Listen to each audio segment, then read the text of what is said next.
Hi, my name's Javaria and welcome to my YouTube channel. Today I am going to be doing a book review of I Remember Paris by Lucy Diamond.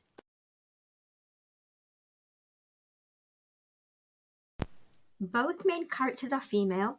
First we have Jess, who is a middle-aged divorcee living in London with her two teenage daughters.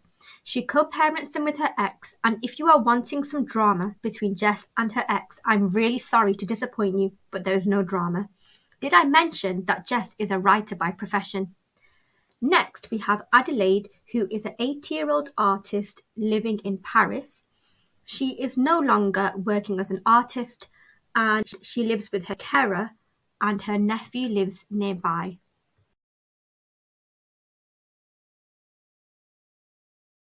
The story begins in an ordinary way. Jess is having a conversation with her daughter about what time to pick her up from school.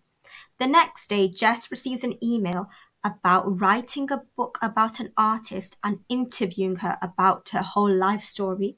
She's really, really excited when she learns who the artist is, and she goes to Paris straight away and she leaves her daughters with her ex. As soon as she arrives into Paris, she checks into her accommodation and she meets Adelaide the next day. Adelaide is really cold and frosty and she does not want to share her life story with Jess at all. Jess then learns it was Adelaide's nephew that contacted her, who is a literacy agent and wanted her to write this story about his auntie. And he contacts Jess because he believes this encounter will be good for his auntie.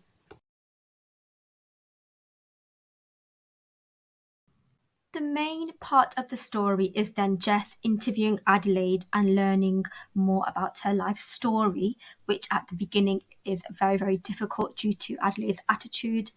We learn that Adelaide is really isolated. She does live with a carer, but she's not very nice to her carer. She's very rude and doesn't treat her very well. And she's very negative and defeated about everything. And as the story develops, Adelaide does warm to Jess and begins to open up. And when she begins to open up, we find out that she has a sad and traumatic past.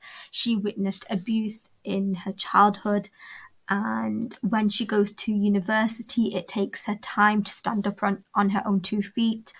Her art career doesn't take off. Suddenly, it takes a long time. She has an argument with one of her best friends, and she also loses the love of her life, which is a big point in her life. Jess senses Adelaide is lonely and she's missing her best friend, who she's not spoken to in over a decade. So she somehow manages to contact her friend as she really wants the pair to reunite. Adelaide reacts really angrily to this and they have a really big argument. And Jess then leaves Paris without finishing the interviews and manuscript of the book. Jess, before she leaves, is starting to become rather friendly with Adelaide's nephew, who is single and her age, so she's very, very sad about leaving Paris. In the end, it is a happy ending for everyone as Adelaide realizes her mistake and makes amends with Jess. However, I won't give too much away there.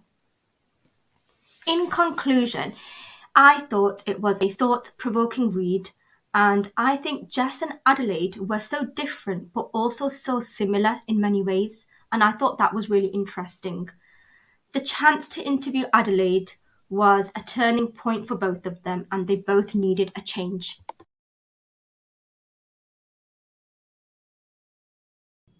The book is set in Paris, and Paris is known to be a romantic city, yet the story had many ups and downs. But I think this gives the book a realistic feel. I really enjoyed reading it, and I hope you do too. Thank you so much for listening to my book review today. Goodbye.